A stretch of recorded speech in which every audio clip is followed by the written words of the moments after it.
Olá, tudo bem? Espero que vocês estejam bem aí do outro lado. Hoje eu gostaria de comentar com vocês um pouquinho sobre uma parte extremamente polêmica da teologia, né? Que são as maneiras pelas quais nós compreendemos o que é a salvação, né? O que é a salvação, ou melhor dizendo, como somos salvos, ou que tipo de experiência, de ação, comportamento, pensamento precisa ter para ser uma pessoa salva. Afinal de contas, quem são esses salvos? Então, é um vídeo extremamente polêmico, porque as respostas pelas quais nós temos são as mais variadas o possível, né? Eu elencaria aí algumas possibilidades, né? A primeira possibilidade e a mais conhecida atualmente no nosso contexto brasileiro é a ideia reformada calvinista, né, mais voltado para as igrejas tradicionais, que dizem sobre uma eleição incondicional. Quer dizer, Deus, na sua onisciência, na sua presciência, Deus, na sua soberania, elege determinadas pessoas para irem para o inferno, a condenação eterna, e elege determinadas pessoas para serem salvas. Bem, nessa brincadeira toda, uma série de questionamentos vão surgir, evidentemente. Afinal de contas, nós estamos lidando com um assunto extremamente polêmico. Porque se Deus elege determinadas pessoas, como conciliar isso com a ideia de justiça? Ou como conciliar isso com a ideia de justiça e responsabilidade humana? Bem, a resposta que os calvinistas dão é a seguinte premissa: olha, todos pecaram, todos estão destituídos da graça de Deus, ninguém, não há um justo sequer, quer dizer, Deus é inteiramente santo, Deus é inteiramente perfeito, Deus é soberano. Então, pela lógica do mérito, não há ninguém que deva ser salvo. Pela lógica do mérito, em comparação com essa referência, que é a referência divina, todos precisam ser, então, lançados ao inferno, para que a justiça de Deus, para que a justiça em relação a essa referência do pecador com o absolutamente santo, para que ela seja cumprida em sua meritocracia, né, em seu mérito, vamos dizer assim, esses precisam ser completamente eliminados. Quer dizer, quando as pessoas vão e são condenadas ao inferno, o nome de Deus soberano, ele é glorificado porque a justiça está sendo atuante sobre essa situação. Ao mesmo tempo, nós temos um outro lado dessa história, que são os salvos. Ora, então por que existem pessoas salvas? Existem pessoas salvas porque, apesar de todos, pelo mérito, terem, né, a realidade de irem ao inferno e serem condenados por essa referência divina perfeita e soberana que é a presença do próprio Deus, Deus, em sua infinita graça, ele possibilita, propicia o Cordeiro, aquele que será imolado, que cumprirá a justiça substitutiva, né, de Deus ou do homem na pessoa dele. Quer dizer, então quando Jesus morre em nosso lugar, é crucificado em nosso lugar, pelos nossos pecados para suprir a demanda de justiça divina. E essa demanda de justiça divina, então, a partir de então, pela ótica de Jesus, supre a justiça divina sobre determinado grupo de pessoas que são os eleitos. Quando nós temos isso, então, nós temos uma explicação do plano da salvação. Porque Deus é glorificado tanto quando as pessoas vão para o inferno, tanto quanto quando as pessoas vão para o reino dos céus. Quer dizer, quando vão ao inferno, Deus é glorificado através da sua justiça. Quando vão ao reino dos céus, Deus é glorificado através da sua justiça, mas agora não a partir da condenação, mas a partir da justificação ou da salvação ou da graça de Deus que é derramada. Quer dizer, então Deus é justo e gracioso ao mesmo tempo. E isso está pré-determinado, definido, destinado a acontecer. Uma série de questionamentos surge aí. Mas eu diria que o principal questionamento desse argumento é que quando em Romanos o texto fala sobre uma incompreensão da lei divina, não me parece, olhando todo o escopo do Evangelho, toda a narrativa do texto bíblico, não me parece que a justiça de Deus é incompreensível do ponto de vista de ser menor do que a nossa comparação humana. Me parece que a justiça divina é uma coisa mais aprofundada no amor. Então eu diria assim, meramente opinião, questionamento, gente, vocês não precisam de pensar como eu penso, Eu acredito que a teologia tem uma série de possibilidades de leitura. Eu só vou colocar aqui os meus questionamentos e basicamente o que eu tenho refletido ou pensado sobre. Mas, enfim, se os comentários aqui embaixo foram comentários respeitosos, não dizendo que eu vou para o inferno, que eu não acredito em Deus, que eu sou ateu e etc.,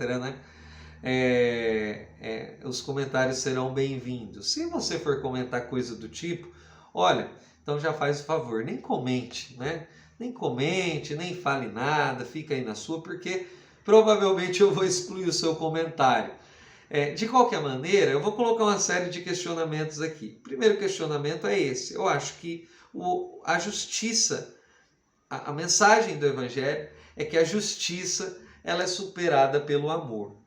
Daniel, mas aí você vai cair no universalismo, mas aí você pode cair em um aniquilacionismo, mas aí você pode cair em um inferno como uma maneira didática, A condenação como uma maneira didática e de possível recuperação. Bem, eu não estou muito preocupado, vamos dizer assim, com essas nomenclaturas. Eu estou apenas colocando determinados questionamentos que eu tenho. Logo, quando eu penso incompreensível, eu penso incompreensível na medida em que, olha, o ser humano cumpriria essa justiça. E essa justiça estaria, de alguma maneira, amparada no amor. O que eu estou querendo propor aqui é que essa justiça ela é muito mais ampla porque ela é a própria origem, ela se origina, ela sai exatamente da fonte da, entre aspas, natureza de Deus, que é o próprio amor. Então, por que eu estou dizendo isso? Porque se nós construíssemos hoje, nós olhássemos para as pessoas hoje, sem simplesmente definisse os destinos delas. Se você definisse o destino das pessoas hoje, nesse exato instante, olhando para aquelas pessoas e dizendo, olha, essas pessoas elas vão para o inferno, essas pessoas elas vão para o céu, Ou essas pessoas elas terão uma vida extremamente bem-sucedida, agradável, confortável, terão dinheiro, sucesso, elas terão uma série de coisas relacionadas àquilo que é considerado bom na nossa sociedade. E essas pessoas elas não vão ter nada, elas vão ser desprovidas, vão ser pobres, miseráveis, elas não terão nada em suas vidas. Quer dizer, duas realidades distintas, pré-definidas antecipadamente. Você diria o quê? Você é muito injusto. Como que você condena uma pessoa e salva outra sem o critério prévio das ações delas, né? E aí você pode dizer, não, mas aí Deus na sua presciência, ele já viu, ele já anteviu, ele já sabia, né? Quer dizer, se você disser que ele anteviu e na sua presciência ele já viu que essa pessoa não iria aceitar, logo você está dizendo que o inferno e o céu não é um resultado do próprio Deus. Você está falando sobre uma eleição condicionada, que seria de alguma maneira próximo ali, né, de determinado tipo de arminianismo. Você está dizendo, olha, na verdade as pessoas escolheram, Deus já sabia o que elas escolheriam, né? Então você não está dizendo sobre essa questão do fator de criou e determinou e ponto, porque a ortodoxia da mentalidade calvinista é essa, certo? Então você já está indo para uma outra corrente que seria um arminianismo condicional. Mas a premissa que eu estou dizendo é uma outra. A premissa que eu estou dizendo é uma outra premissa. Eu estou dizendo o seguinte, que é difícil de nós falarmos e conciliarmos um Deus que manda ao inferno determinadas pessoas, sendo que esse Deus tem um amor absoluto em si mesmo. Certo? Então, como esse Deus podendo salvar todo mundo, porque ele pode salvar todo mundo, como esse Deus escolhe não salvar todo mundo? Em outras palavras, se a minha justiça não faria isso com a raça humana, o ser humano, como a justiça divina, porque se eu fizer isso hoje na nossa realidade, eu serei considerado uma pessoa injusta. Se eu, como homem, fazendo isso, sou considerado uma pessoa injusta, como a justiça de Deus vai ficar aquém do nosso conceito social de justiça? Então essa seria uma primeira colocação, um primeiro questionamento. Então, eu acho que a gente tem um outro problema aí nessa história toda, que é o nosso conceito de justiça. Talvez por uma leitura errada do próprio apóstolo Paulo, eu poderia dizer, né? Mas eu acho que o apóstolo Paulo ele poderia ter trabalhado isso melhor, vamos dizer assim, pensando a nível de autores, de escritores, etc. Tá, gente?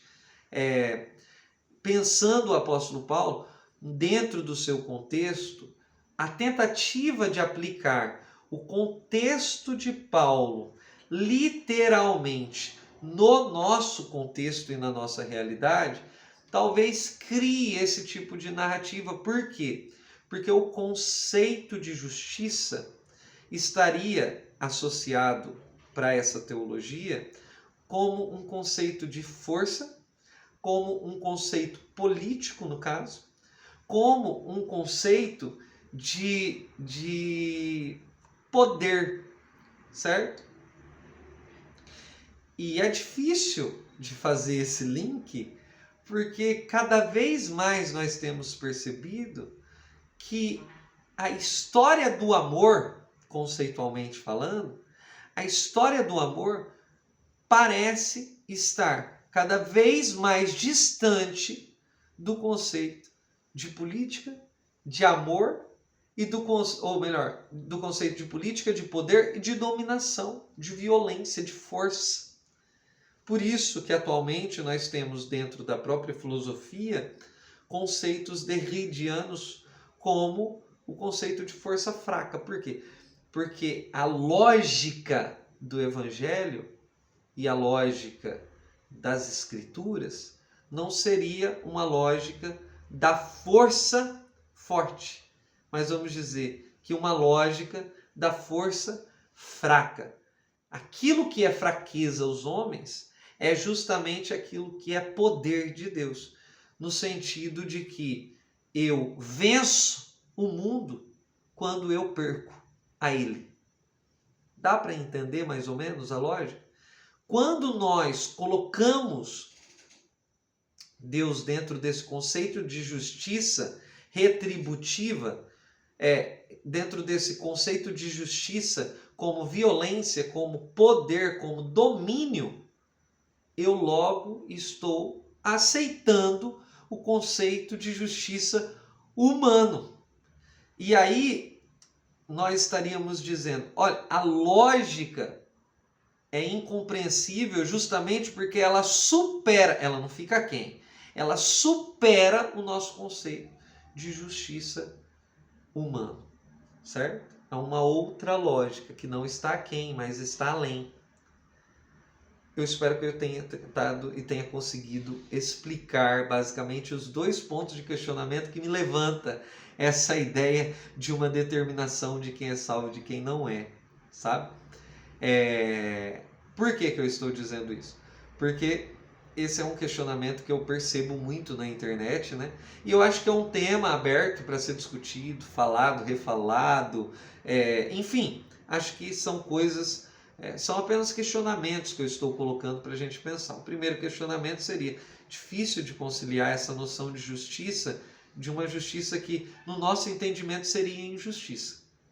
E uma outra coisa é justamente essa ideia de que a responsabilidade, ou melhor, o conceito nosso de justiça talvez esteja muito humanizado ao ler o texto bíblico, né?